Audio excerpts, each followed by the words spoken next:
I hope some alien discovers the human race by the chicken nugget that was launched into space.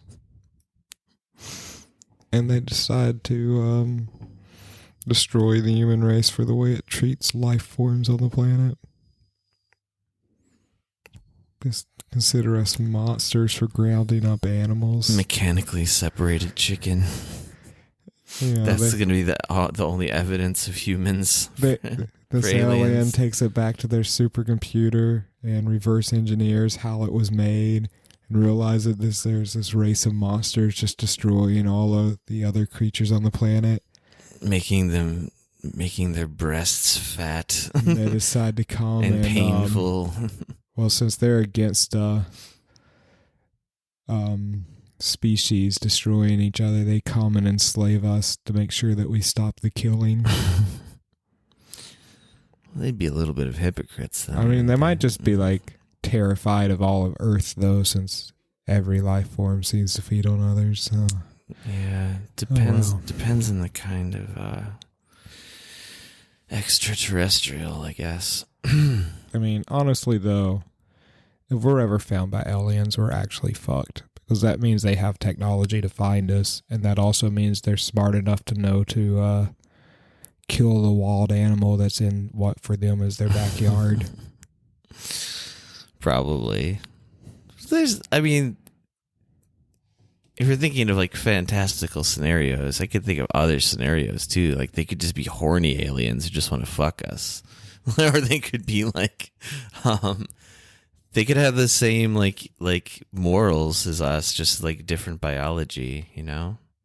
They could be shitty. They could be worse than us or just as bad.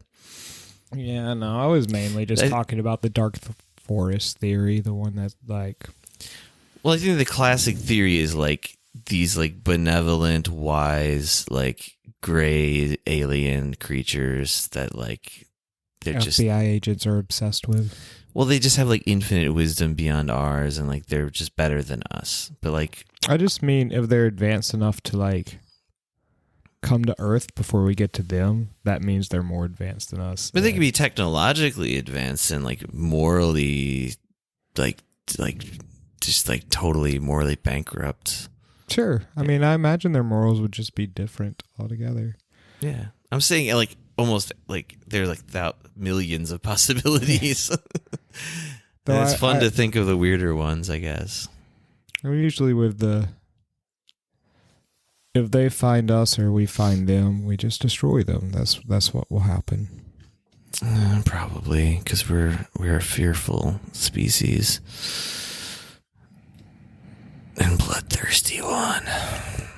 I thirst for blood every day. Mainly the blood of my enemies.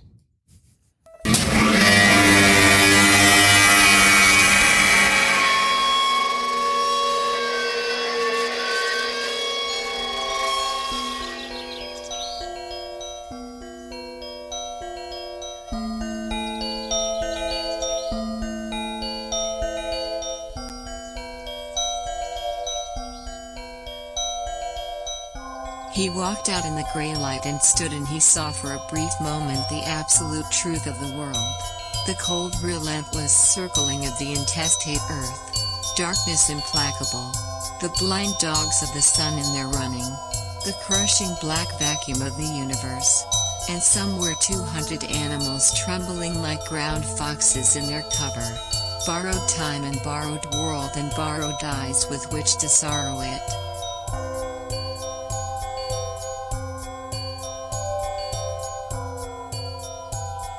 And lo, for the earth was empty of form, and void, and darkness was all over the face of the deep, and we said, look at that fucker dance.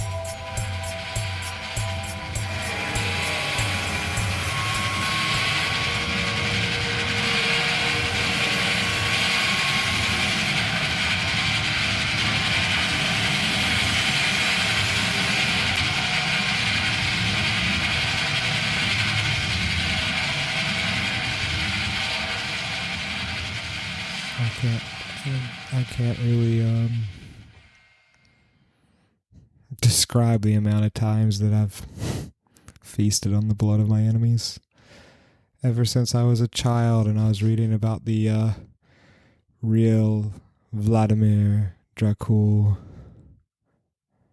Some people know him as Dracula.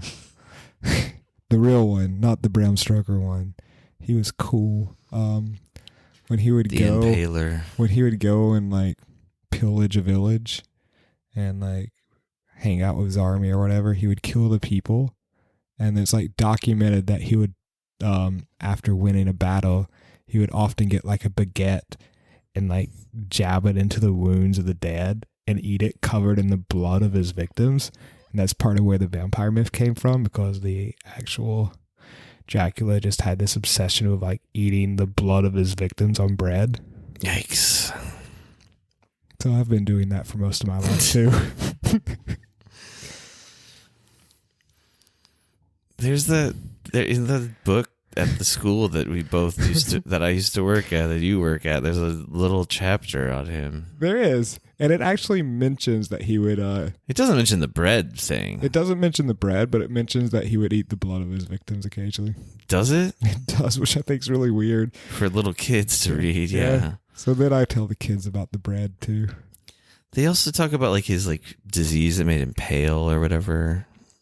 Yeah, porphyria.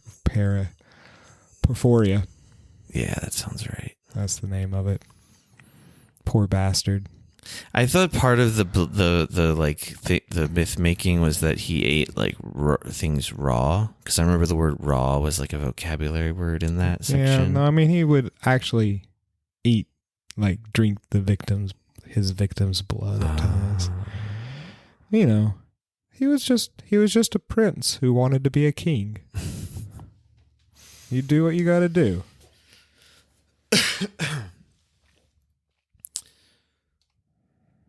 Speaking of vampires, How do you become a king in this day and age?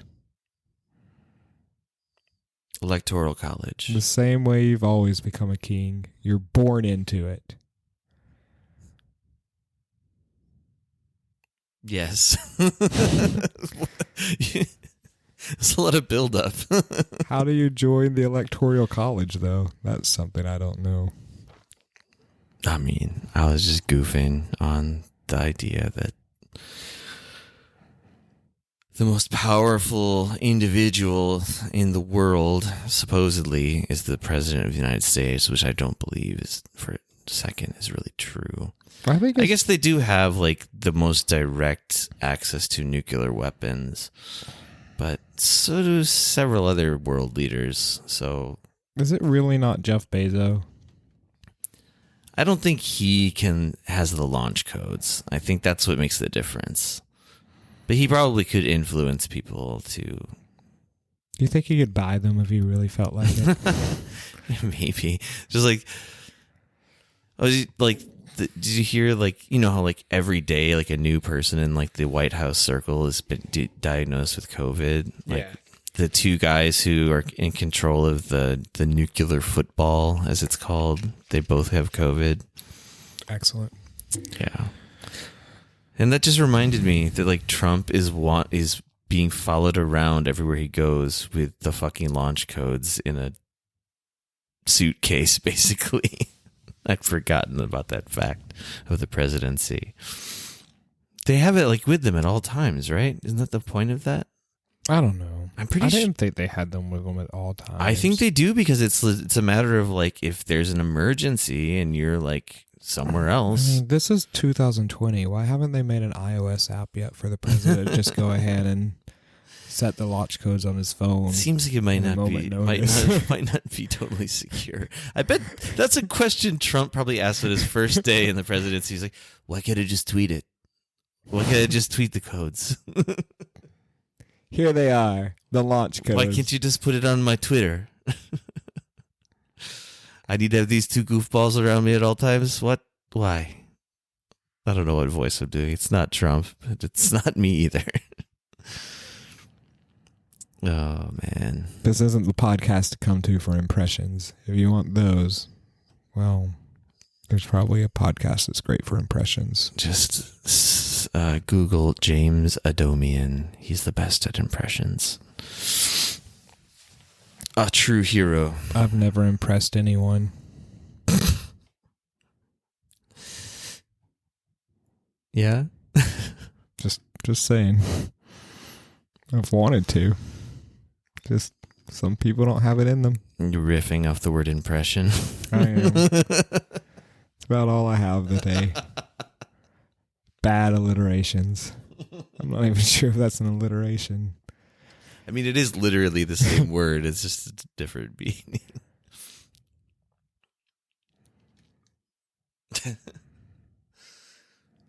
The only impressions I care about are the ones I made in Play-Doh as a child. I still think about them. Oh, yeah? That fucking beautiful Play-Doh. I was sad when they told me I could never touch it again. Why did they tell you that? I mean, What did you do? I just kept putting it in my mouth. And they kept taking it out of my mouth. God, that was terrible. The world should have ended in the year 2000. What happened? All the computers were supposed to crash. All the technology was supposed to fail. It was total bullshit. And People were really worried about that. we were just going to be free. Oh, yeah, I know. Al Gore really... No, not Al Gore. Sorry, I confused him with Nimoy. Spock. Spock. It's not the first time you've confused someone with Leonard Nimoy on this podcast. I mean, there's just this personality that I think is very similar to Leonard Nimoy. You might even say I have that personality. I don't really have that personality, I guess.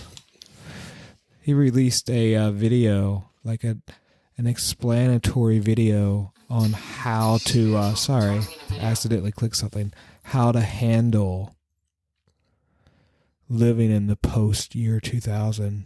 Al Gore? No, Nimoy. Oh, I didn't know what you're talking about. They're the same person. Actually, maybe Nimoy should run for president. That'd be kind of cool. He died several years ago. He's dead? Yeah. Oh, that's kind of sad.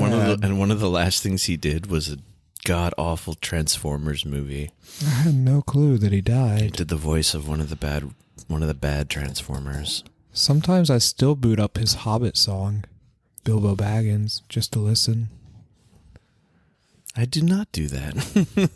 Really, it's a classic. Like when I'm outside running or cycling, I'm just like, what's good cycling music? Bust out Just some bust out Nimoy Hobbit. Nimoy Bilbo Baggins song. Very cool. Thank you. Very cool. I really try.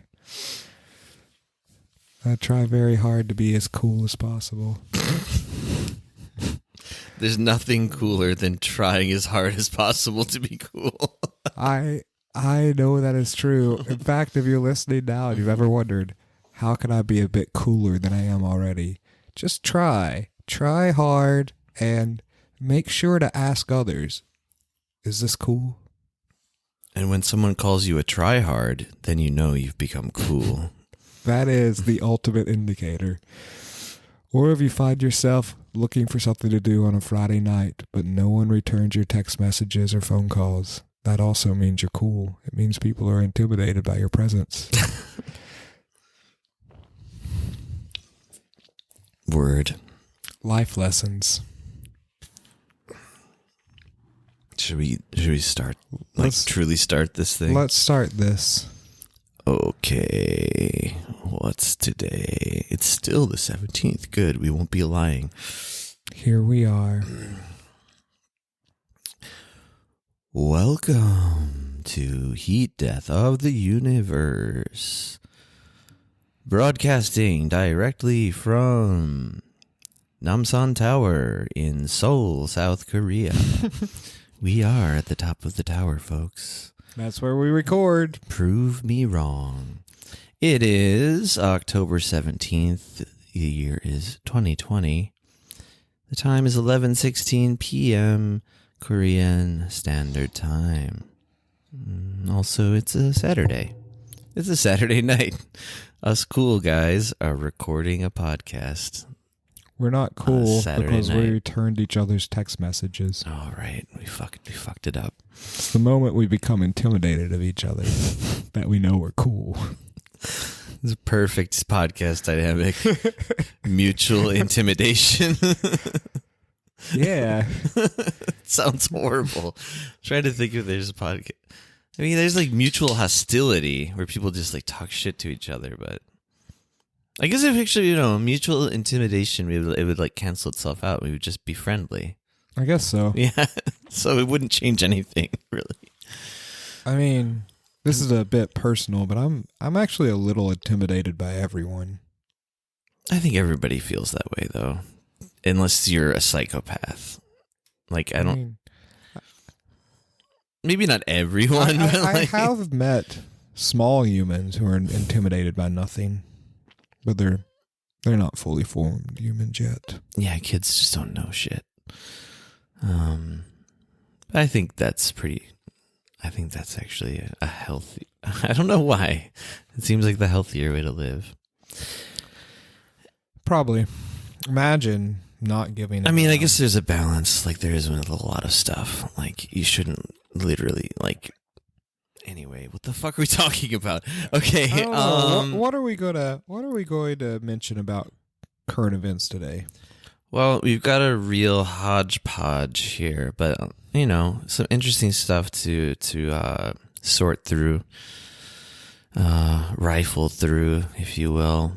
I was thinking about starting off on a real positive note, as we often do in this podcast, with a state of the union of the coronavirus. And then we can go cheerier from there. Start off, kind of low. Who's winning, us or it? It's hard to say on a global level. I would say on a nation by nation level, United States is still not looking too hot. For example, there's this thing that came out recently called the Great Barrington Declaration. Who's Barrington? Like the bear? Good God. Let's find out. Now, this is an article in the good old WSWS, World Socialist website, entitled The Great Barrington Declaration, a Manifesto of Death. And it's titled that for good reason. Basically, there are governments around the world embracing this idea of herd immunity now, which is what dumbass Boris Johnson was trying to do in the beginning of the pandemic. It's the way Sweden went, right? But I think Sweden backtracked on it. I think I haven't followed that super closely, but I think at first Sweden's yeah, we'll just go for herd immunity. Well, and then maybe I don't even know if their government backtracked on it, but I think the Sweden public's that's dumb and all wore masks just because they're Yeah, I haven't looked into the Swedish incident. I know that they at least in comparison to other Scandinavian countries, they did probably the worst because of that. But they wanted to I don't think they really went ahead with it in England, but I mean they basically are now again. All around the world, basically countries are saying we got to just go about our lives, and that means lots of people are going to die, but there's no other way. When they say go about your lives, that means we got to go about feeding the corporations. Make sure that you're getting out there to buy your Coca-Colas and your iPhone 12s. Yeah, basically get your widgets, it's just, yes, it's literally keep the economy running because which is this is the perfect time in a way to have a general strike, but it's also very hard to organize on a labor level because of all the negative effects of the pandemic. But that's, I guess, another issue. So, but this story is about how a manifesto written by the American Institute for Economic Research, which is just like a just hard right, free market above all, the free market is our religion type think tank. Sure.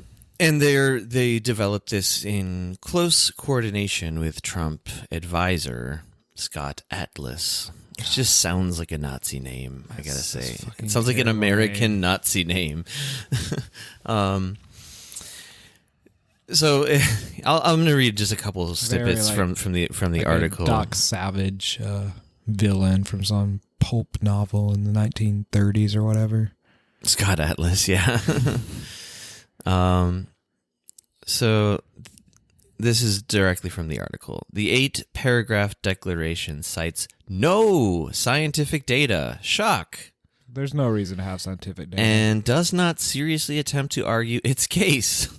It is rather a series of assertions constructed retroactively from the demand by U.S. big business to abandon public health measures to contain the pandemic. Quote, schools and universities should be open for in-person teaching. Extracurricular activities such as sports should be resumed. Young, low-risk adults should work normally rather than from home. Restaurants and other businesses should open. Arts, music, sport, and other cultural activities should resume. This just sounds like straight from fucking Goebbels, man. It sounds like we should feed them death. Yeah, they want to put people into the fucking mill, like just grind them up, and out comes like, the widgets and the. Anyway, you know what sells more widgets? Mm-hmm. Death. Death sells more widgets, apparently. Yeah, I mean, that's the thing is like... Get everyone making the widgets, sell the widgets, then have everyone die before they buy the widgets.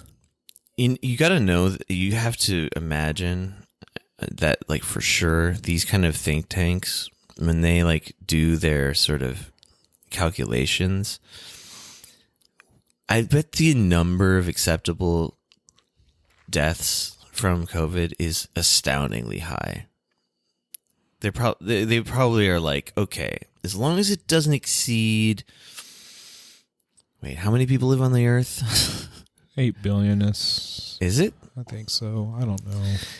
Okay, let's just say we'll put it to the United States. The United States has about 320. 7.5 billion. Okay, so 7.5 billion. That's 2018 on the Earth, roughly.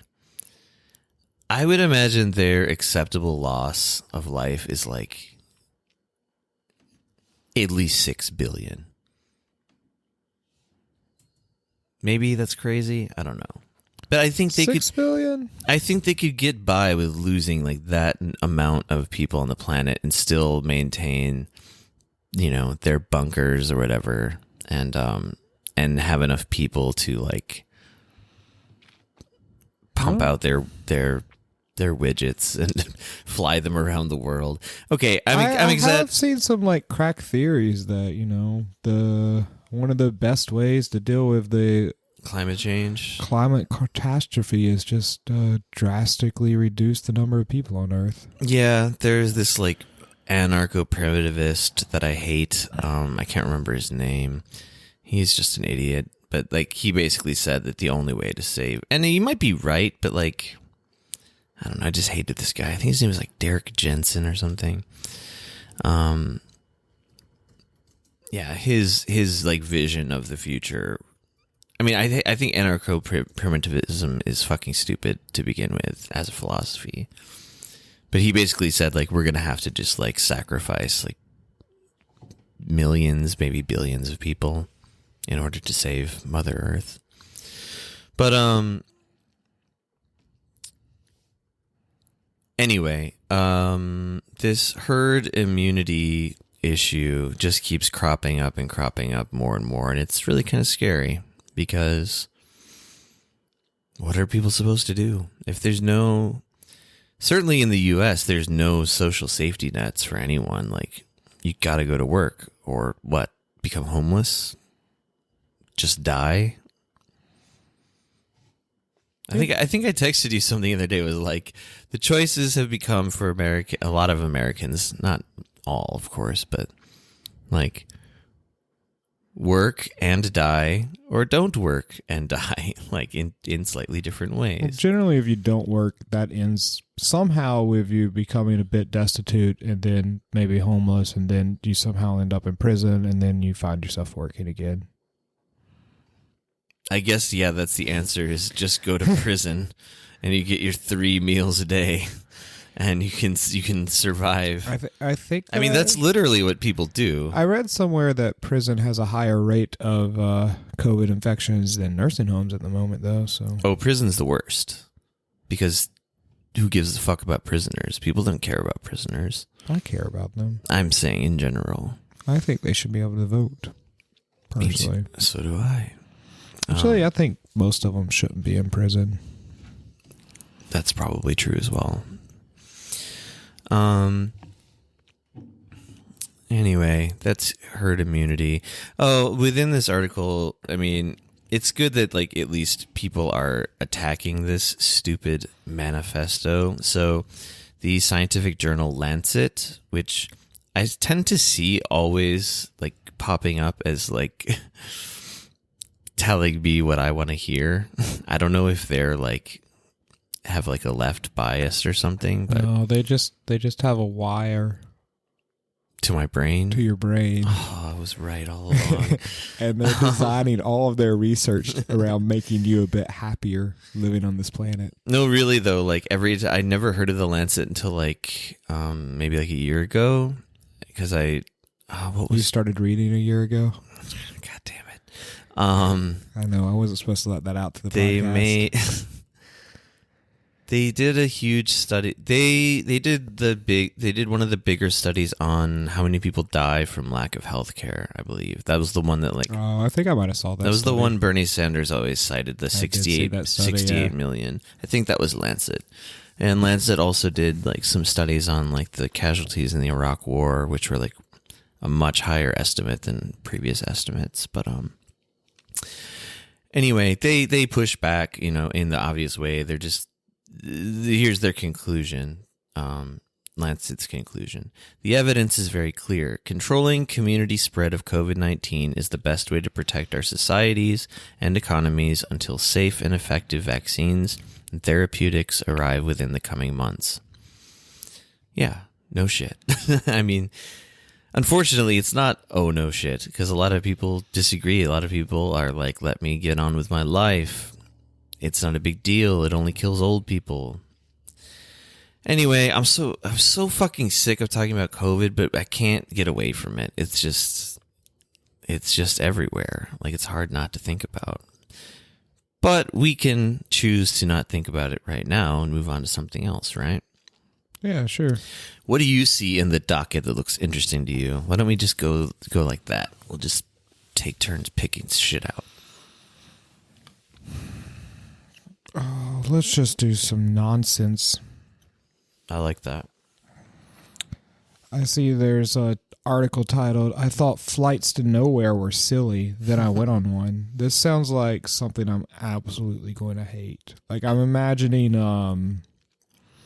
This is a little clickbait roulette action in the midst of the pod, which is good. Yeah, I'm just going to throw it in here. So this is the headline. And when I see this, I imagine that some fuckhead decided to take the cruise ship ideal and throw it on airplanes, and people just like get on an airplane and fly around for way too fucking long. I still don't even understand what that means. I picked out this headline and I haven't read the article. And, Flights to nowhere. I'm just assuming that it's like you hop on a random plane without knowing the destination, but it's like a party plane, so you're like drinking and like hanging out and like. But why is it? I didn't get the connection to the cruise Oh ship. no, it just seems like something rich people do. I know, like lots of not rich people go on cruise ships. They're like an affordable vacation, for what I understand, but they still suck. They're really bad for the environment. And I'm just picturing But the cruise, like, you know where it's going, right? Like, I guess so. It's going to the ocean. Not this time, baby. We're going on land. I'm sure there's like mystery cruise ships. You like buy your fucking Carnival. You buy your Carnival Mystery Line cruise ship, and they don't tell you where you're going. Maybe they just take you on a big circle. Whoa. I can cut that out. Actually, it's just on the channel, so it's fine. But yeah, when I'm on it now, and there's a video, but there's also there's text. Do you want? So you think it's just people like going on random flights and like just because they can? Yeah, basically and to like party. And I mean, part of why I'm against that is because like I like that air travel is a possibility because I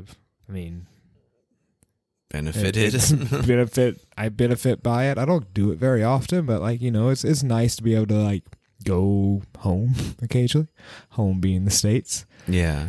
But also I know that air travel is like fucking bad for the environment. Like, it's really bad, and it shouldn't be done as like, you know, just a frivolous thing. Yeah. That's true. Also, it's just like, in these particular times, seems like a real like fuck you to like the average person. Yeah. And to top it all off, basically every airline, or at least US based airline, is like sucking on the fucking engorged tit of the government. It's great. And then laying off everybody that works for them, basically. Well, if you get enough government handouts, you don't have to employ people. Well, you could just coast on the money those people paid the government to pay you. Shall we reveal? Yeah, what is it? I don't quite know yet, but I just opened the article. But. So it looks like this person they thought it was a dumb idea too, but then they tried it. So I thought flights to nowhere were silly. Then I went on one. This is taking place in Hong Kong. I've been on quite a few flights where people clapped when the plane landed, but this was the first time I'd been on a plane where everybody clapped at takeoff. You know, I kind of like the idea of clapping at the landing. I've never been on a flight where that happened. I've never seen it happen, but I'd like in theory. Like sometimes I get really self-reflective on flights, especially like the long flight from Chicago to Seoul. Sure, I've done that flight many times actually. And I'll just go into like a weird kind of headspace where I actually start to like appreciate life and humanity and things like that. Oh, you don't want to stay there very long. Well, and then we land, and I'm just like it's amazing. Like we did it. We made it across the ocean, you know. Anyway, I'm just saying, like, it's more the idea of like appreciating like everyday shit, like the miracle of flight. Like we've all just experienced it, and usually people are just like, oh fuck, I gotta get my luggage and I gotta get off and I gotta do blah, blah, blah. And whatever. I get it. Like people become numb to things very quickly, but anyway, that's a side point. And so he's saying people clapped at the takeoff. Hong Kong Express, a low-cost carrier based, as you may have guessed from the name, in Hong Kong, has become the latest airline to offer sightseeing, quote, flights to nowhere, which involve planes landing in the same destination they departed from. This is not what you were guessing, and this is even stupider. This is more stupid, I should say, without stopping anywhere else. So far, such flights have been popular. Qantas 7-hour sightseeing flights around Australia, which promise... Okay, I get it. I'm completely against this. Yes, this is a fucking stupid. tour bus. It's an airplane tour bus. The other thing is you can like go on to like the internet and see footage of like flights around basically anywhere you want in the world. Or you can see satellite footage. Or you can play the new Microsoft Flight Simulator 2020, and it's like the best flight simulator ever made. You can just get lost in the air and learn to be a true pilot. Does it really map out the Earth's like... Yeah, it's near perfect. Damn. That sounds cool, actually. But like also, you kind of have to know how to be a pilot to, operate the plane in it. But oh, right, because it's like a real flight simulator. But, whatever. I think that's a cool idea. It's cool that people make that shit. All right, so fuck flights to nowhere. That is really dumb. That's worse than we thought it was going to be. Damn. How do I... What else is in the old pipeline? I gotta know what this one's about. Let's do another goofy sounding one. Sure. A British supermarket launched a chicken nugget into space. Did you read this one yet? No. I mean, I read the headline. I made the mention that this is how we're going to be discovered by... Right. I didn't read it yet either. Extraterrestrial life. I'm not even going to really make a guess on this one. Let's just look at it. Okay. I mean, if you do you want to hazard a guess? No. Okay. No, not really. A British supermarket launched a chicken nugget into space. Oh, there's a very funny picture. Is that a real picture? No.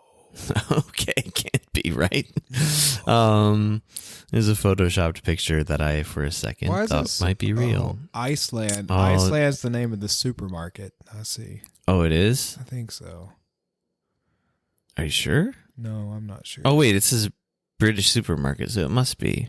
Yeah, that's why I said that's probably it. The grocery store chain. Okay, astronauts, chimpanzees, and now, dun dun dun, a chicken nugget. Scientists have launched plenty of people and things into space. But a British supermarket is the first to send up a piece of breaded protein. To celebrate its 50th anniversary, Iceland Foods Limited, commonly known as Iceland, sent a chicken nugget into the cosmos. In a video released by the chain, I didn't know British people ate chicken. Viewers can watch the nuggets ascend into space. But why? I just want to know why. What the fuck is this? Do you see why yet? What better way to show that our products are out of this world than by sending one of our customers' favorites into space? Oh my god, it's just an advertising thing? Come on. What else? I mean, I guess what else could it be, right? I mean, I'm still waiting for Coca-Cola or Nike to be allowed to like advertise on the moon with powerful projectors. It's bound to happen one of these days. But I mean, maybe it's not the moon first. It's probably just giant projections into the sky. You could just have them like in the sky, like over major cities and stuff. They'll start offering landlords money to force to allow them to have like space projections that hit like a neighborhood or whatever, and maybe as a tenant you'll get a discount on your rent, but you have to pay full rent not to have to like live with the advertisements that are like displayed in the sky and through your windows at night. Sounds a bit Blade Runner-esque, I guess. It's like that. There was a Philip C. Dick book called Ubik where Philip K. Dick. Philip C. Dick is us. K. Dick. Goddamn, why do I fuck up every fucking name? Like, seriously, I forget my name sometimes. But as I was saying... Philip C. Dick. It sounds like Run Dog Run. It was like I was saying,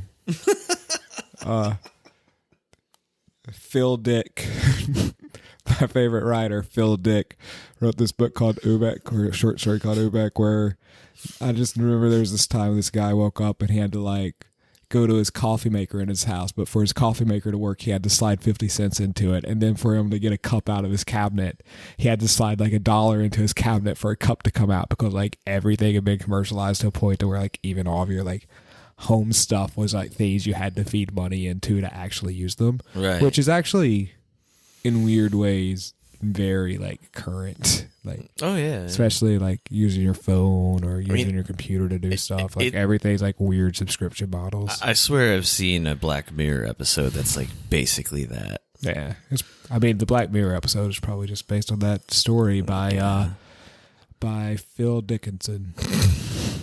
I'm just actually sitting here trying to remember what you mistakenly called Philip Seymour Hoffman at one time. You look like Brian Hoffman or something. Roger Hoffman, everyone's favorite. It was something really off. And I had to stop you and point it out. Was it Peter Hoffman? No, it wasn't that close. Anyway, God, what a dumb fucking... all right, well, there's that article. But, I guess... Why can't they launch something useful into space? It's just making me think about, like, again, in these troubled times, like, this is what companies are doing? Like, remember that thing I sent you the other day? The army wants to make augmented reality goggles for dogs. I'm all for it.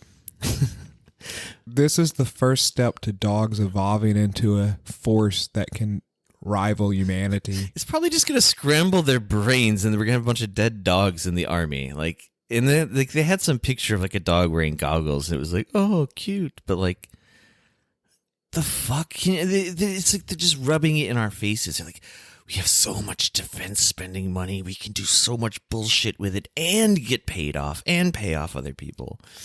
Like, it's just insane, the waste. What you don't understand, Josh, there's all that defense spending money there is because they want everyone to join the United States military. If everyone joins the United States military, everyone will have a job. Everyone will serve their country. If they wanted that, they would just reinstate the drafts. Everyone will have health care provided by Uncle Sam. The reason they don't reinstate the draft is because they just want poor people who are cannon fodder. And I know I'm saying nothing like groundbreaking, but there it is.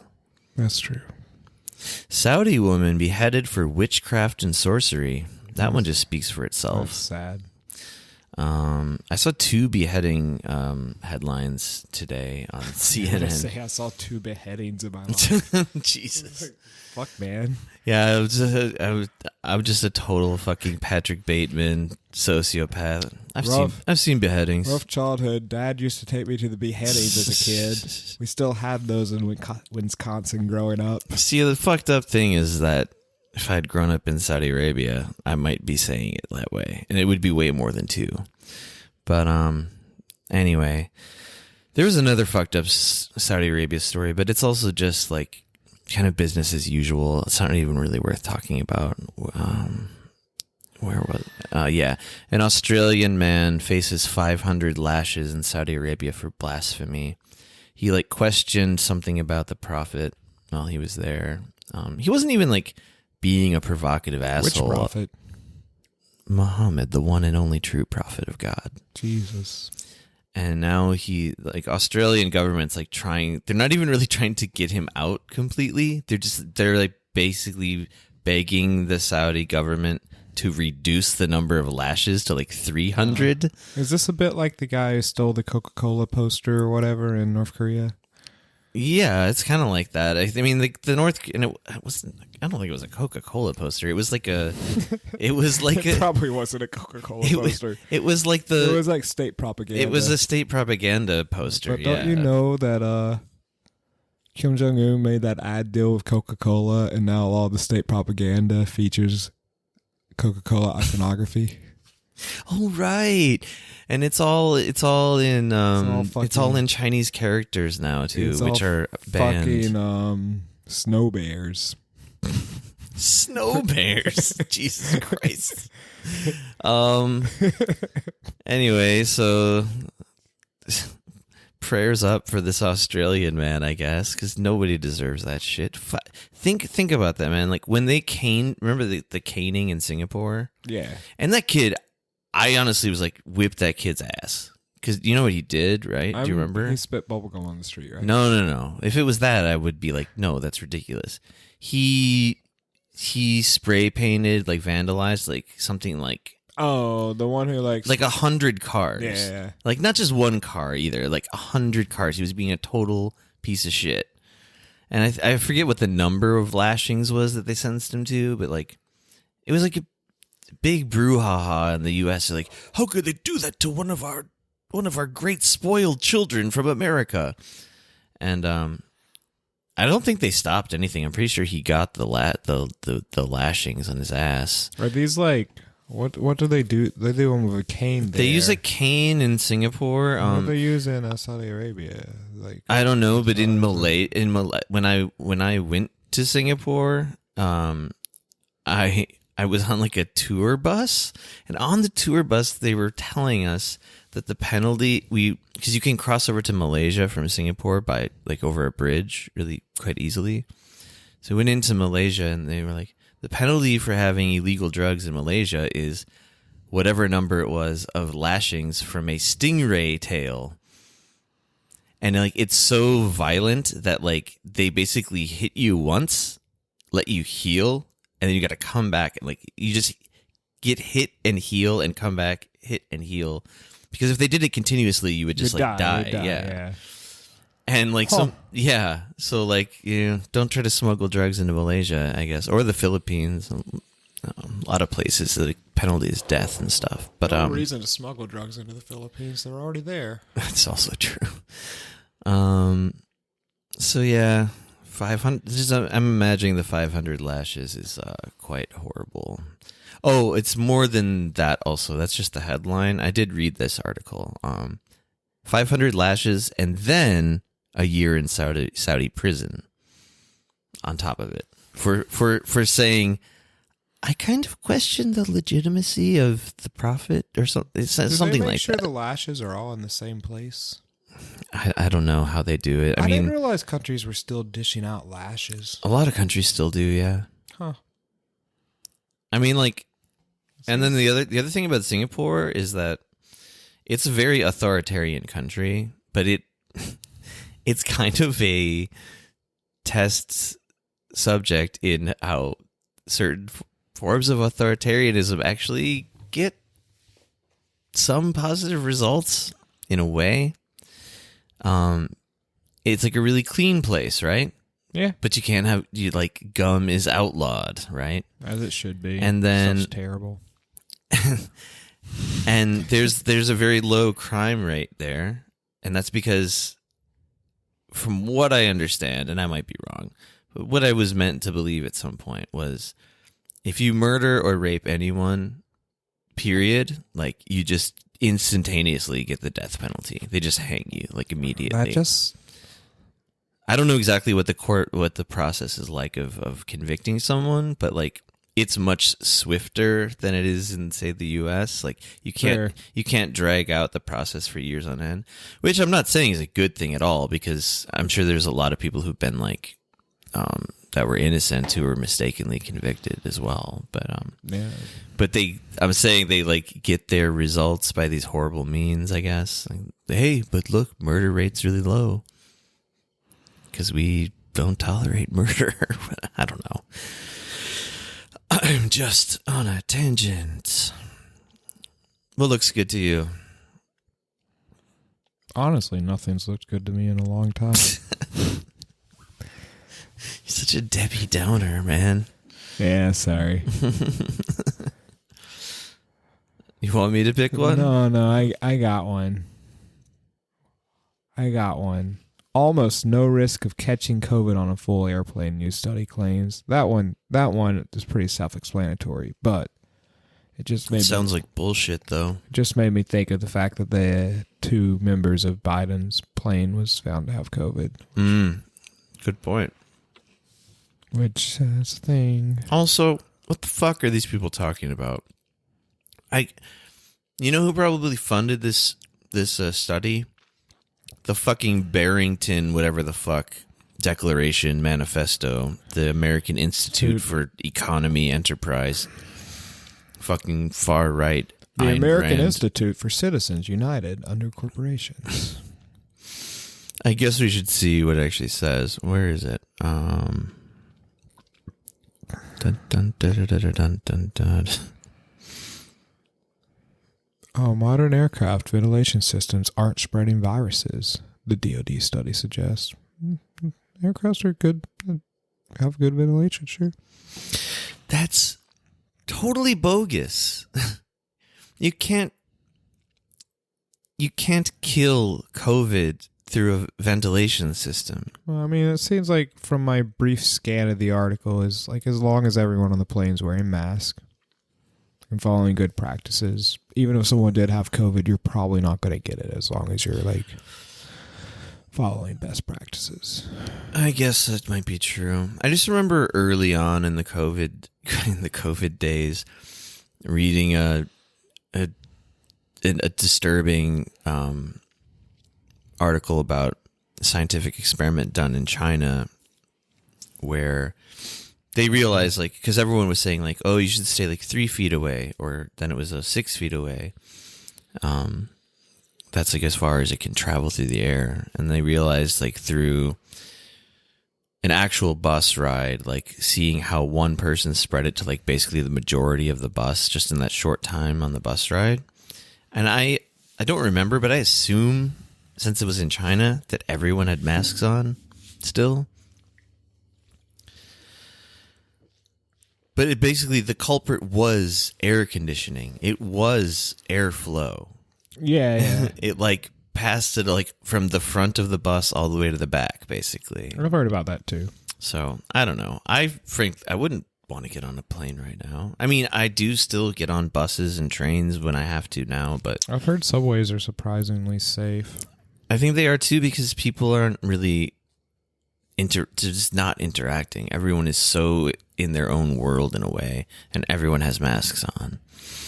So I get more like sort of like queasy about it if like it's really crowded or something, and I try to find the least crowded cars or whatever. But anyway, fucking COVID. Why do we always have to talk about COVID? One day it'll be a passing memory. We'll see. There'll be something new to take its place. Why you should avoid afternoon surgery. Because it's better in the morning. It's the same with sex. But why? No one really knows. It's just one of the great mysteries of the universe. It's like my grandfather always said, surgery in the morning.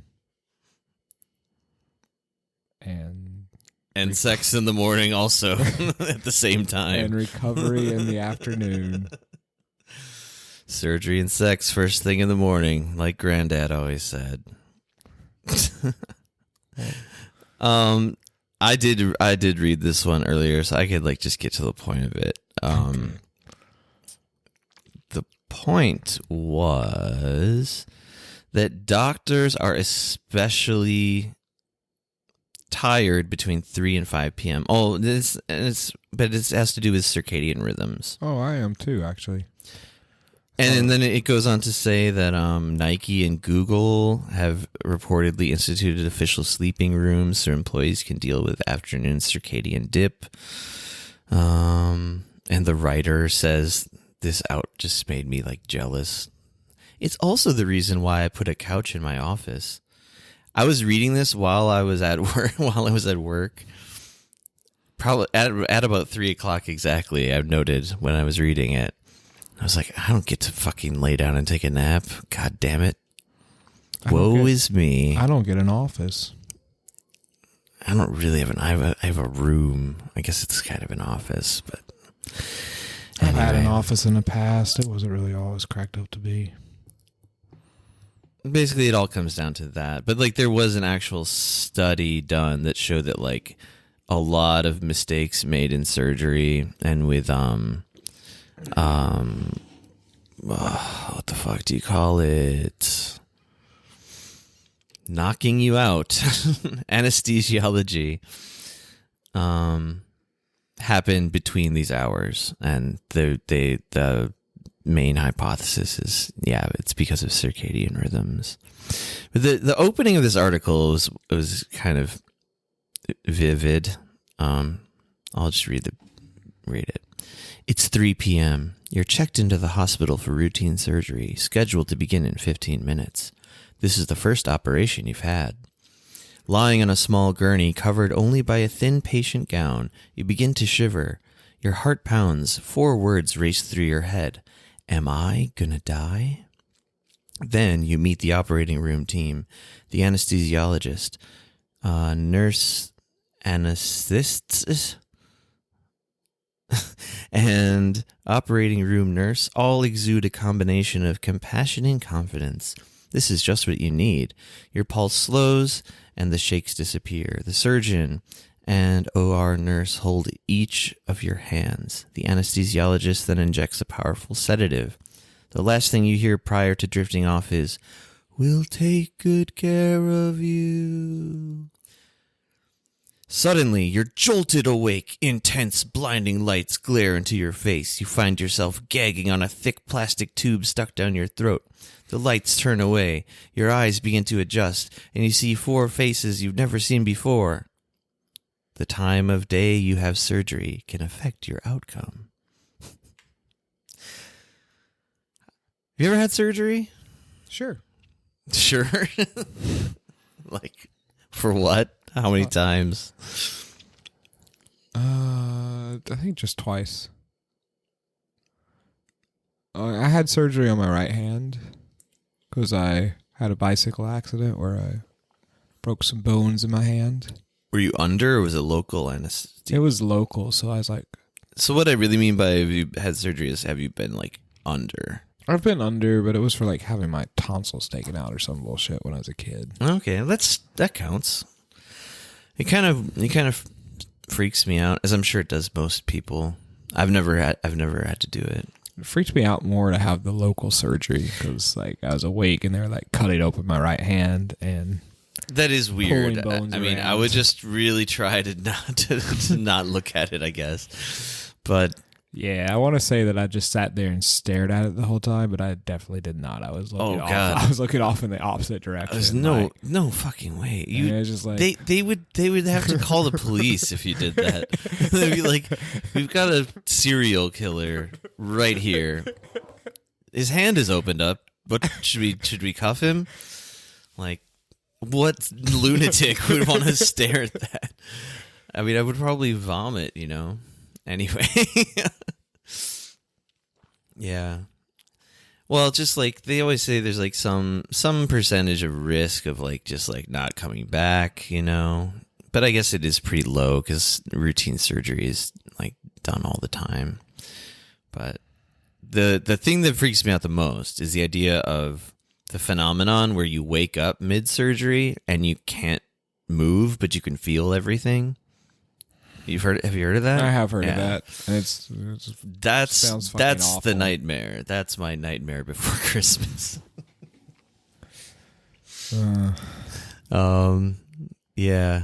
And that little bit that I just read, it was like you wake up and like there's a tube stuck down your throat. Like, that's the shit that freaks me out about COVID too, is the idea of being intubated really scares me. Because, like, I don't know, I was reading some just, like, vivid descriptions of what it's like to be intubated for, like, a long time, and it's, my God, it's just... You sort of have this idea in your head of, like, oh, like, if I get the virus, like they'll put a thing over my face and it'll like help me breathe. It's like no. They jam this fucking thing into your body. You can't talk, you can't do anything basically. You just lay there for like could be weeks or months on end. So fuck Jesus. That. Another cheery subject we went there. Let's see.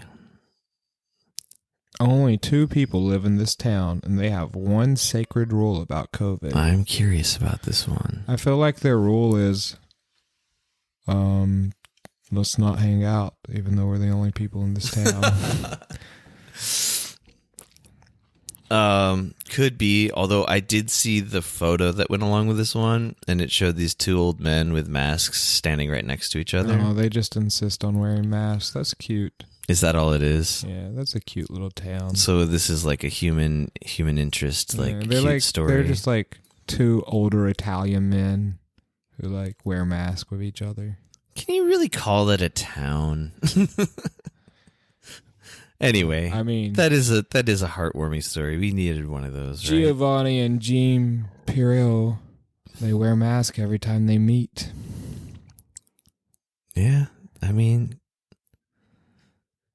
that just makes me feel so what.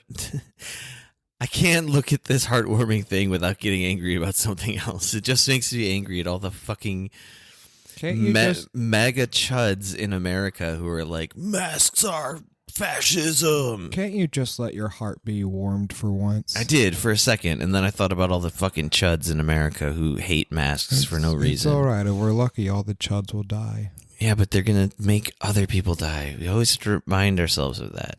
If it only affected them and people like them, then I'd say good riddance. This would be a fucking blessing of the virus if it only affected But it's them. a chain reaction, you know? It's going to affect large populations of people that, and a lot of them who are doing the responsible thing.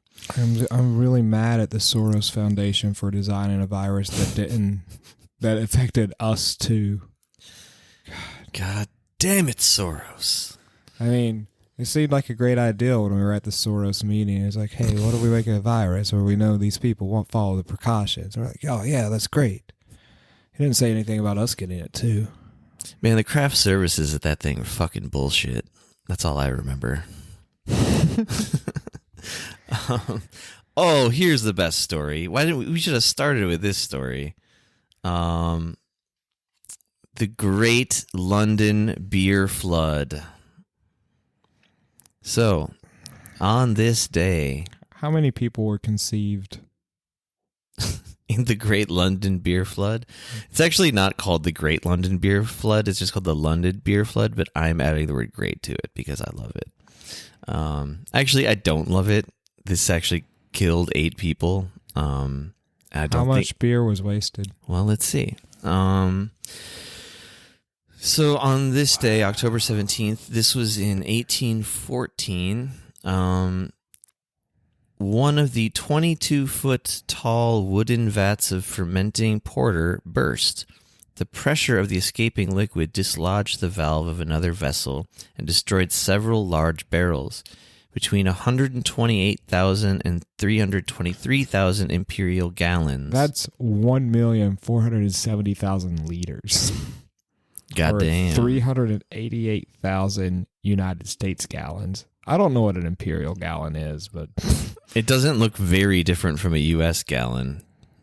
It's a bit smaller than a U.S. gallon, I think it looks like it. I mean, it should be smaller than a U.S. gallon. A shit ton of beer was released in total. Shit ton was my editorial. The resulting wave of porter destroyed the back wall of the brewery and swept into an area of slum dwelling. Oh, this is sad. I didn't read the whole thing before. Swept into an area of slum dwellings known as the Saint... How would you pronounce that? Giles? No, it's certainly Giles. Let's say Giles. The St. Giles Rookery. 8 people were killed, 5 of them mourners at the wake being held by an Irish family for a 2-year-old boy. Oh my God, I didn't read that part. This is not a fun story either. You monster. Fuck. 5 of them were mourning a 2-year-old boy. Oh, this sucks. And this led to the great English prohibition of beer. Really? No, of course not. There was never a time in English history where they prohibited beer. I don't know. You had me there for a second. I know very little about England, but I know for a fact that England would never ban beer. I don't know. They were like puritanical times when I bet that alcohol was really like looked down upon. Probably way before this time, but I don't know. I don't know what I'm talking about. And this brewery like kept going for a while. It says the brewery finally shut down in 1961. God damn. That's... Man, I'm picturing like a really dramatic full feature-length film of this. It would be funny because it was just like this one incident, but they'd have all this build-up. Like, who would they follow around? Would they follow around the Irish family? I was going to say they would son? follow the 2-year-old son from the beginning, or would they follow like people working at the brewery? I think it'd be like a Iñárritu like Babel or whatever, like one of those like disparate things all coming together, like Magnolia. Like Magnolia is a better example. People know that movie. People know fucking Iñárritu. He won the Academy Award for Best Picture or for directing 2 years in a row.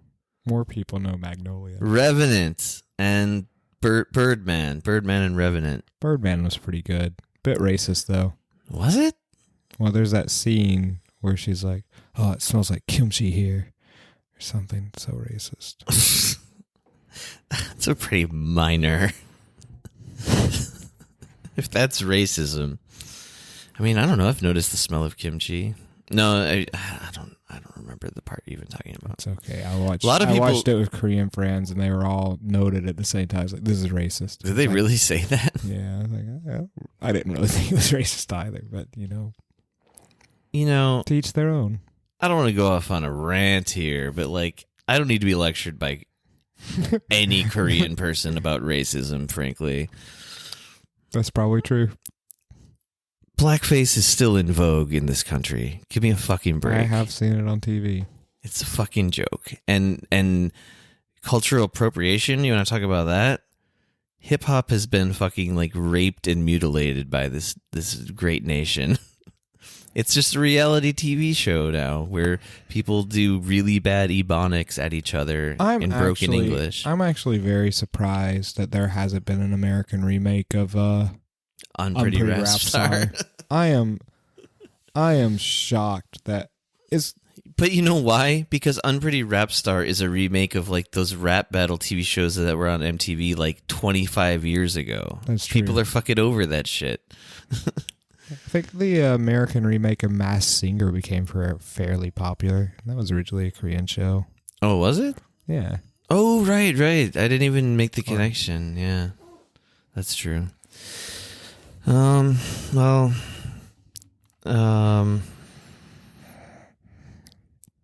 what was I trying to say? That if there's ever another beer flood, let it be a good beer flood and not one that tragically kills. Yeah, let it be a fun one with a party, which is what I knew that people died, but I thought it was going to be like, but also there was a huge party. People were just drinking straight off the street. And I also didn't know that 5 of the people that it was like, it just, not that it really makes a difference, but I sort of assumed it was like people who worked in the factory, and it was just like, oh, their death was this tragic accident. But instead it was like the beer came out in a tidal wave on the poorest people, and then people mourning the death of a 2-year-old boy. Anyway,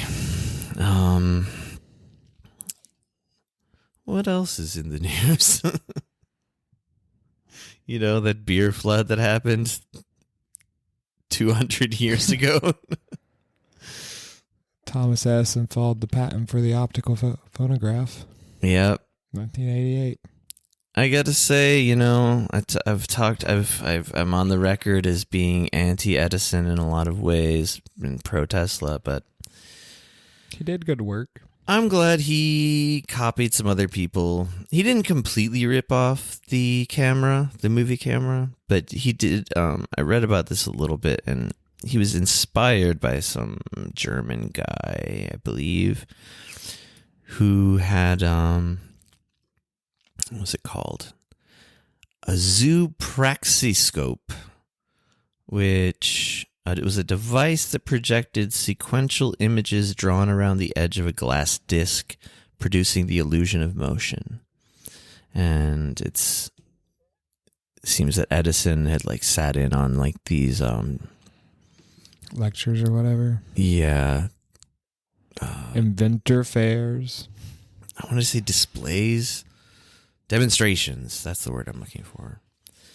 But yeah, I guess good on Edison and his giant crew of people, you know, who also did a lot of the work that he gets all the credit for. But was he the original Tesla?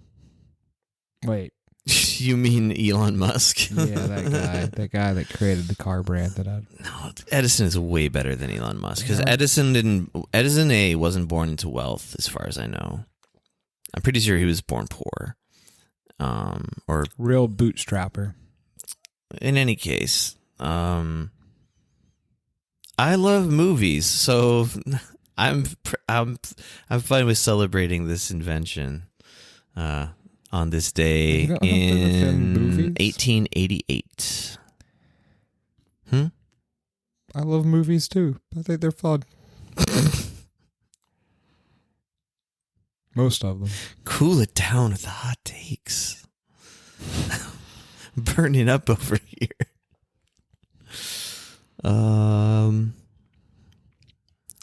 What else? Indeed. So before Trump, another U.S. president downplayed a pandemic and was infected. We know this was not Reagan because Reagan downplayed AIDS and did not get AIDS. To my despair. Yes, this has become a through line on the podcast. I often imagine Reagan should have died from AIDS. I often imagine the utopia that could have been had Reagan died of AIDS. Yeah. I don't know. That would have been the one event that set everything right. So, speaking of Reagan, just real quick, I did notice today that there is an 8-minute long trailer for the new Top Gun movie. 8 minutes? 8-minute long. That's a teaser, no trailer, my friend. But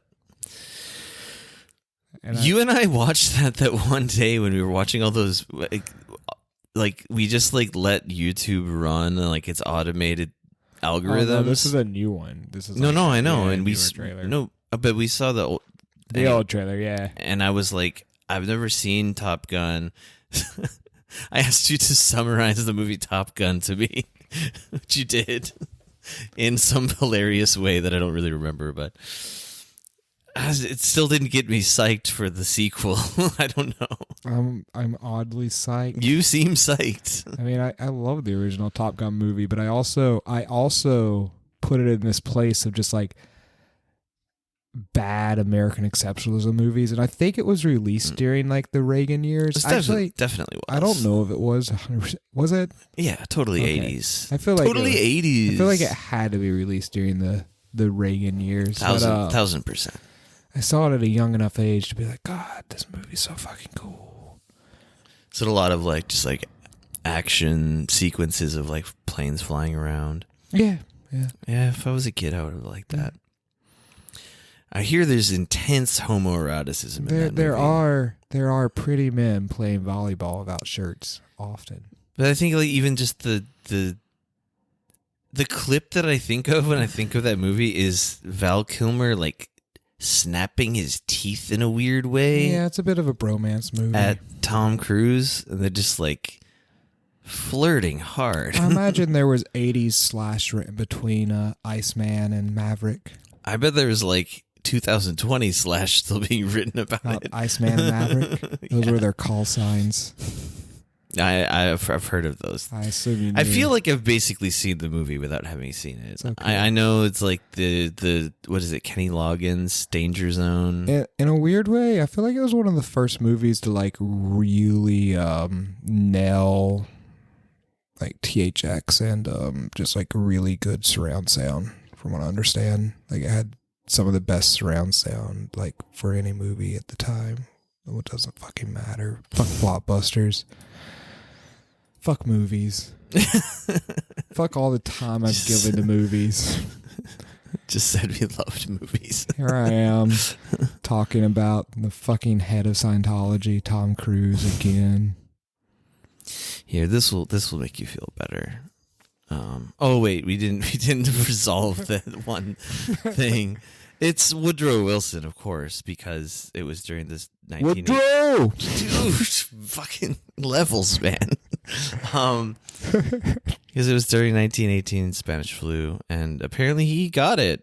Oh, nice. I didn't know that. Seems like it didn't kill him, I'm pretty sure. Presidents, man. They're immune. I have too many tabs open here. The only thing that kills a president is gunshots and Alzheimer's. Okay, here we go. Oh,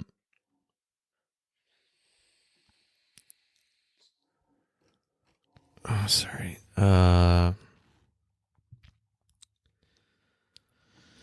Like President Donald Trump, President Woodrow Wilson's administration downplayed the pandemic. And like Trump, who announced early Friday that he has coronavirus, Wilson also got infected.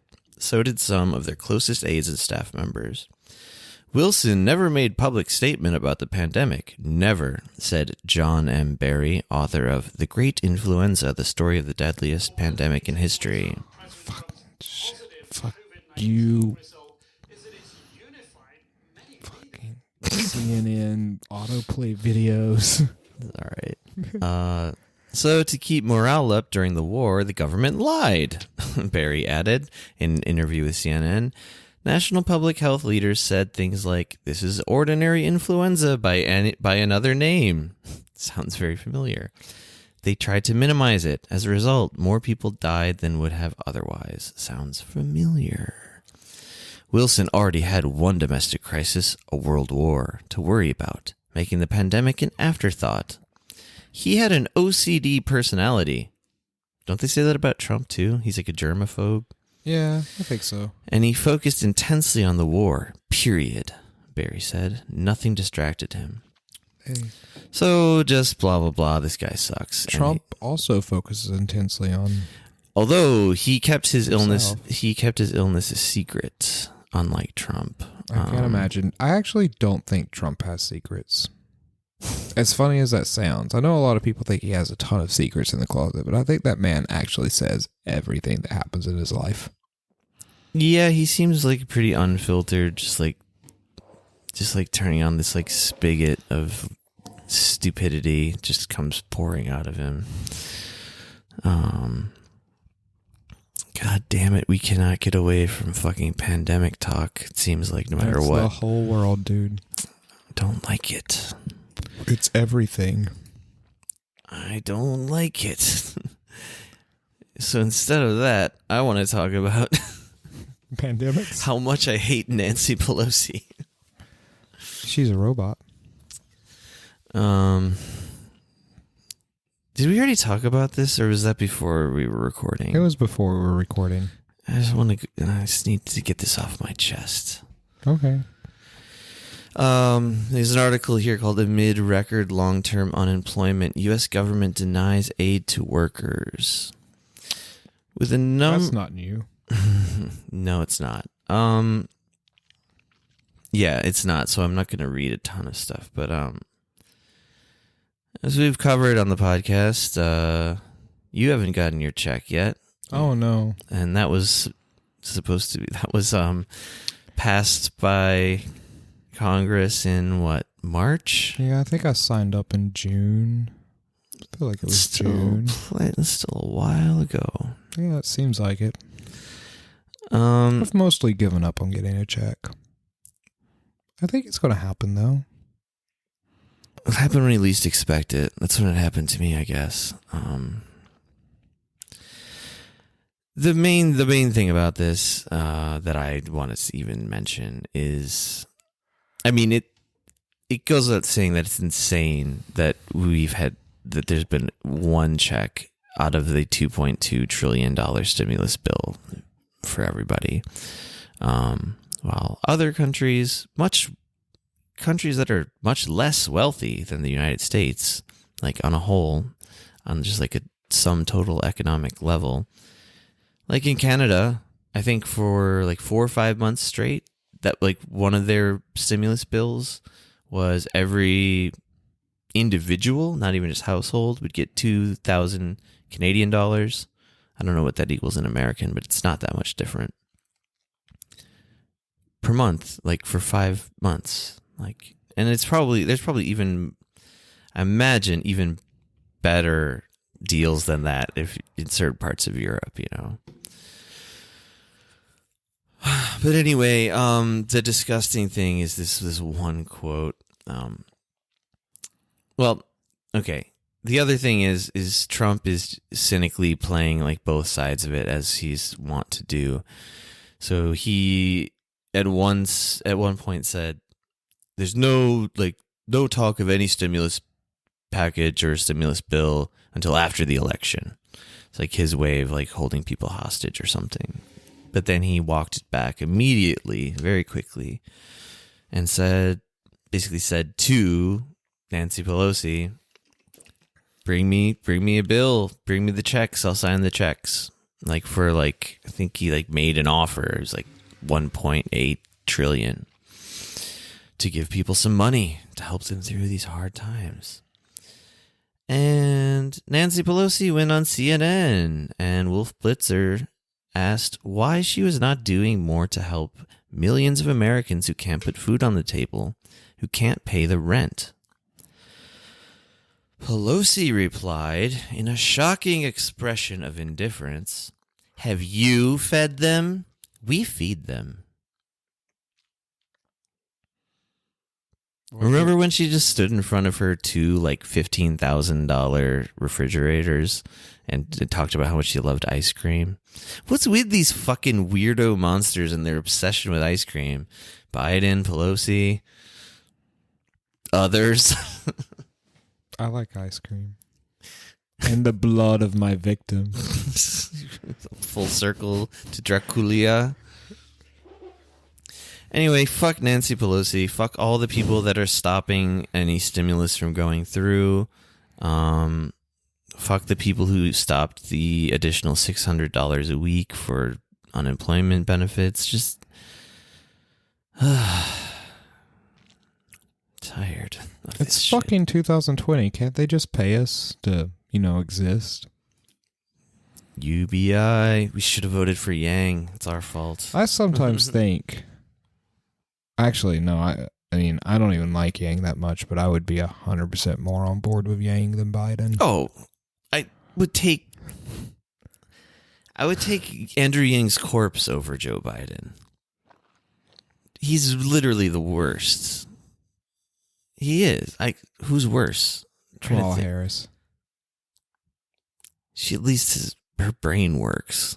That's true. And, I mean, up until she was the VP, she was actually kind of for Medicare for all. And Biden has done way worse shit throughout his life than she has had a chance to do yet. I will give her the credit of up until she was the VP nom, she did support Medicare for all. No.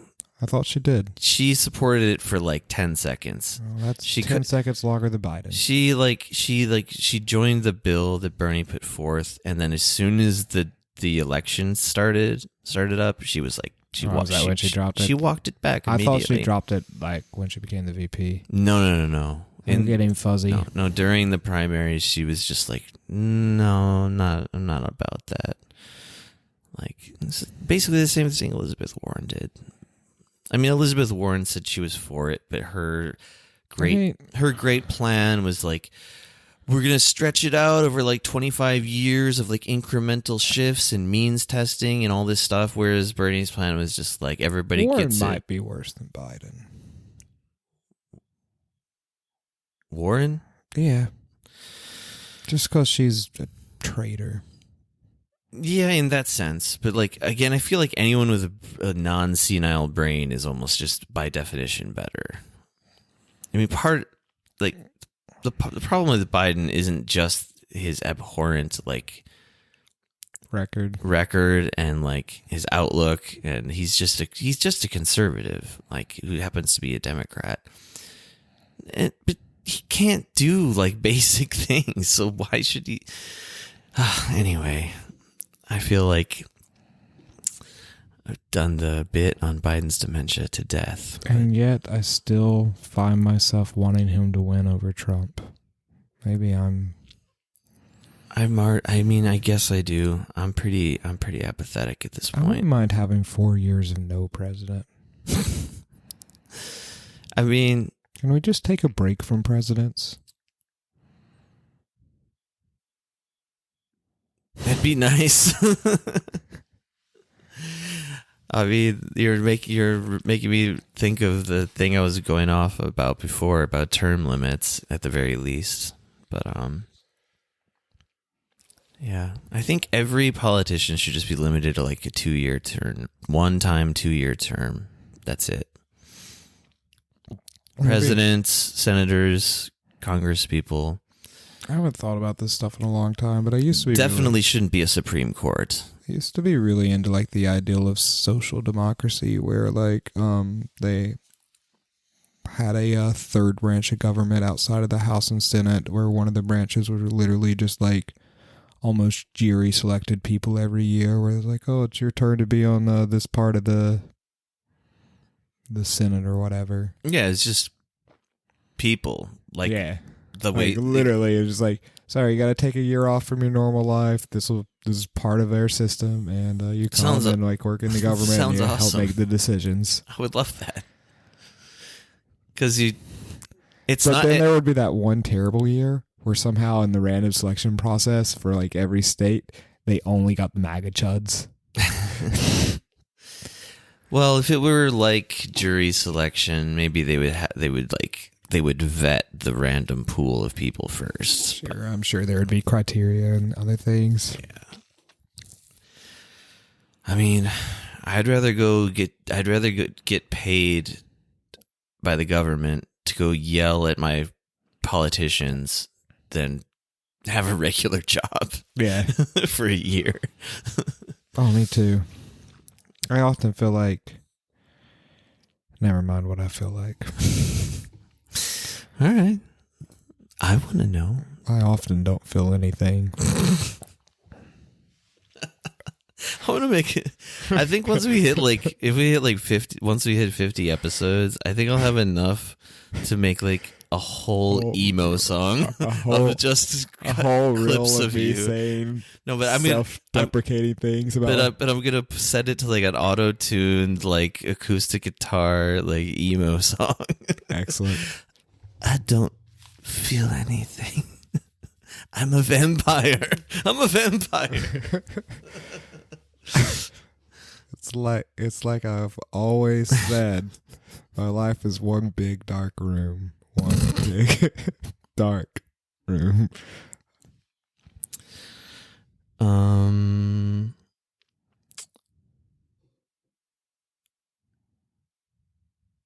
Maybe one last thing. One last thing. On this day in 1935,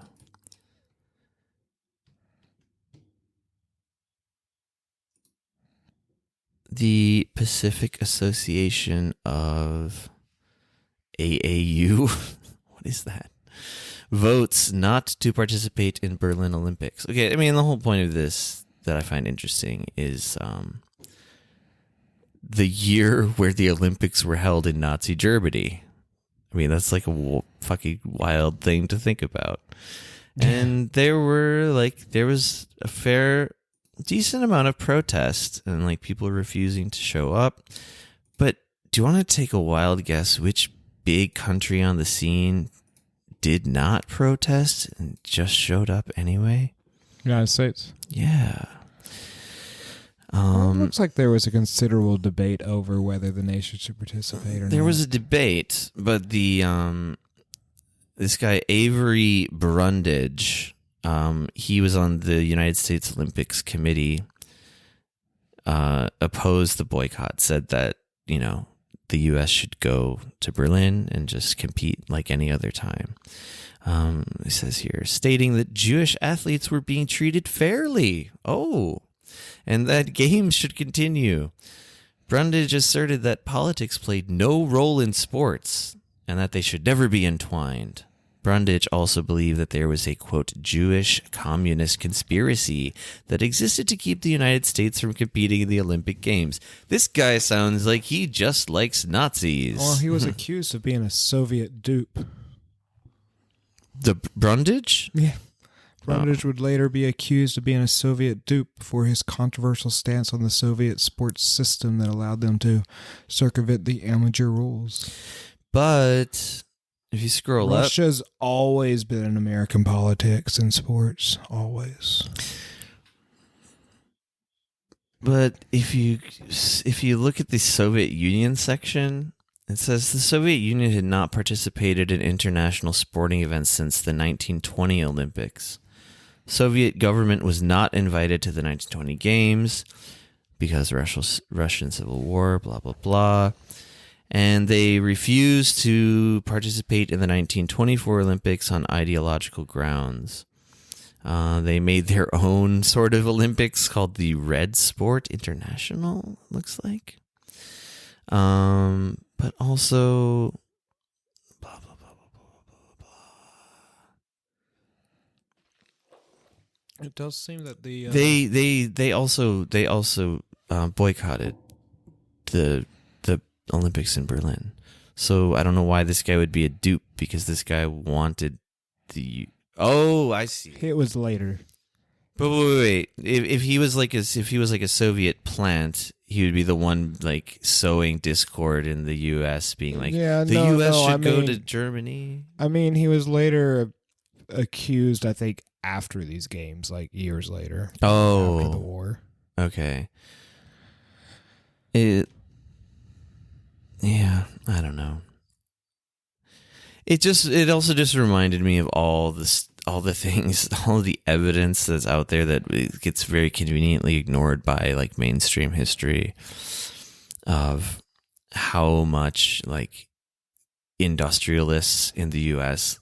loved Nazi Germany up until a certain point, at least. Yeah, like people Coca-Cola. People knew what was going on over there.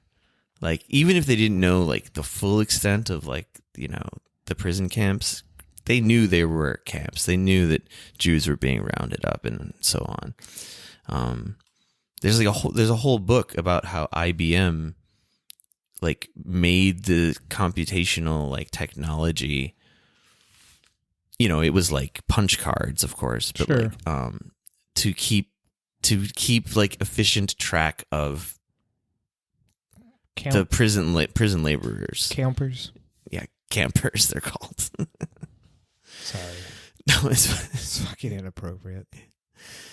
It's cool. We're edgy, man. It's cool. People know we're a dark, edgy podcast. People know that the U.S. has tons of children and others rounded up and caged in camps across its border.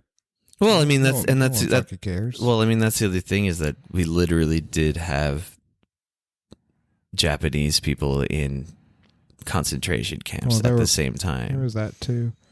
But we let them play baseball, so we're better than the Nazis.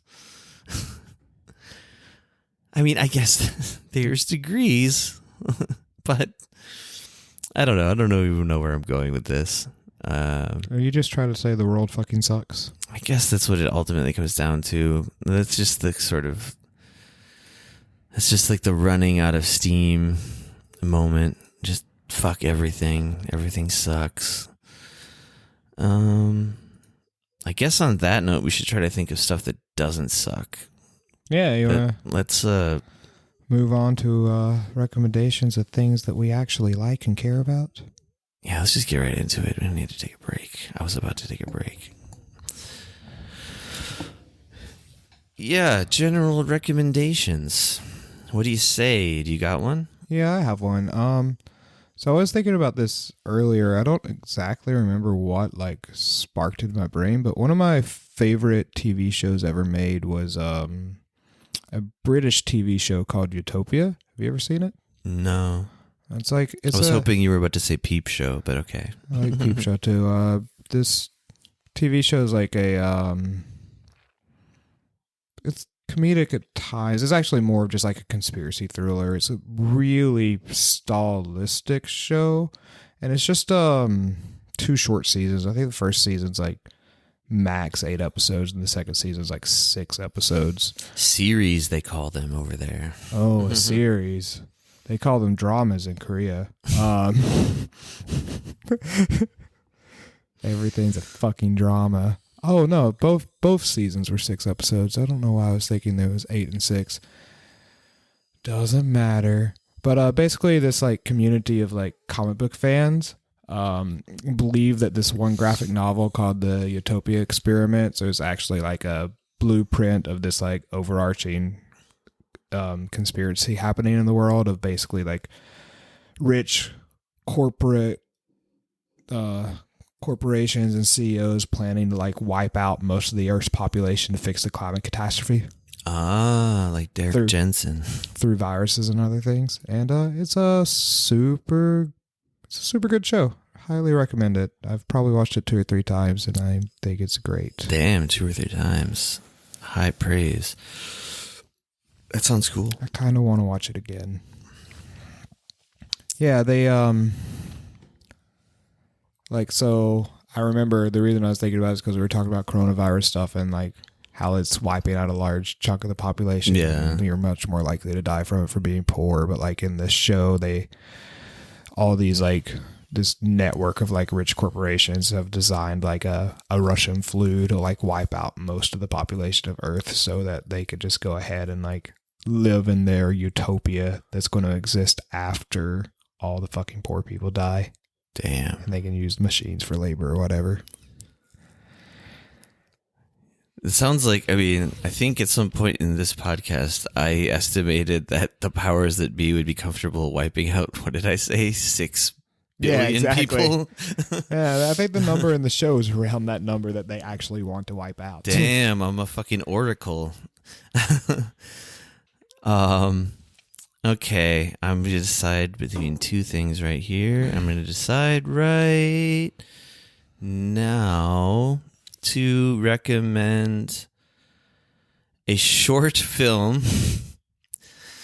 This is a short film by the celebrated, very rightly so celebrated director Ari Aster, the guy who made Hereditary and Midsommar, who I really, really, really like. I think he's probably the best like up and coming director we've got in this world. It's going to be the next Kubrick or something like that, I tells ya. But before he made Hereditary and so on, he was a film student at the American Film Institute, and he made a couple of interesting short films, which you can find like all of them on Vimeo and YouTube as well, I think. But he made one in particular that was about, I think, maybe 20 something minutes long. That is very infamous. It's called A Strange Thing About the Johnsons. And I'm laughing because it's just really fucked up. The basic premise of this film is about a family, mom, a dad, and a son. And the son starts molesting his father sexually at some point. But it's like a dark comedy in a weird way. I mean, I think it's only comedic in the sense that it's so uncomfortable Absurd. It's so absurd and so uncomfortable that you can't help but laugh at it, and it's very over the top. I think the way that it begins, the whole horrible thing begins, is that the father walks in on the son like jerking off to a picture of the dad.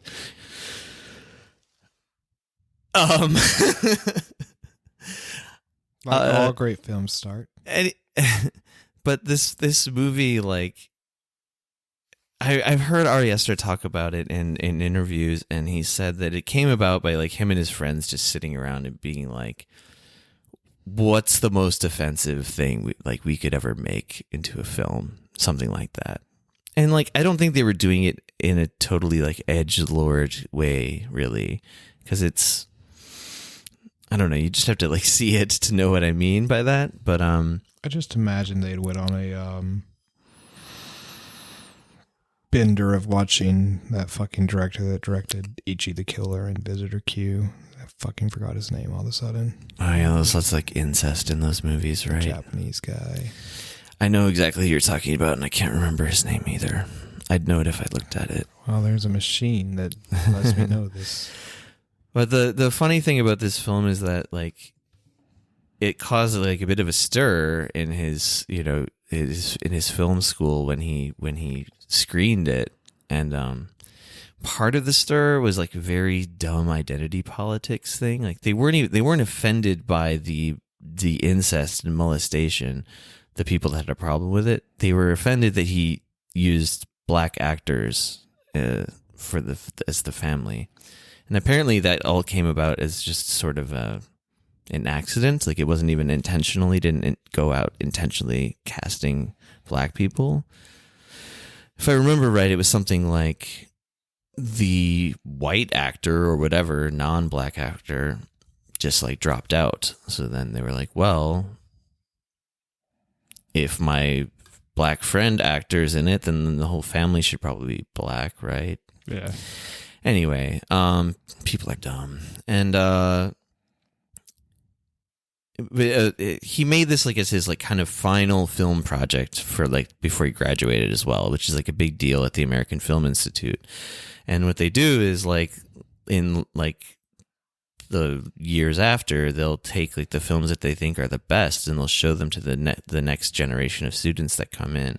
And now this film is being shown to the next generation of students as like this thing they're really proud of. Like, and I think it's not just because Ari Aster has become like, celebrated and famous. I think they were doing it even before that. But I might be mixing up some interviews or something. But anyway, I'm recommending in general his short films because there's another one called what's it called? What's the syndrome when like you like poison yourself to get sick to get sympathy, or you do, or like sometimes parents do it to their kids to get sympathy? It's like Munchausen's syndrome. I think that's it. I think that's what it's called. I know exactly what you're talking about. He has a movie that's like centered around that is really excellent. I think I would say I'd recommend that one. It's probably just called Munchausen, something like that. And it's all wordless, but it's really, really good and like weirdly moving, like about the relationship between parents and children. And it's not fucked up and sexual like the strange thing about the Johnsons. But anyway, Ari Aster short films. Use your Google machines. You'll find them easily. They're all online for free. That's all I got. Well, on that note, let's go out there. Let's put on our corona fighting suits. And molest our dads. And let's get to it. Get to it. Chop chop. Auf Wiedersehen. See ya.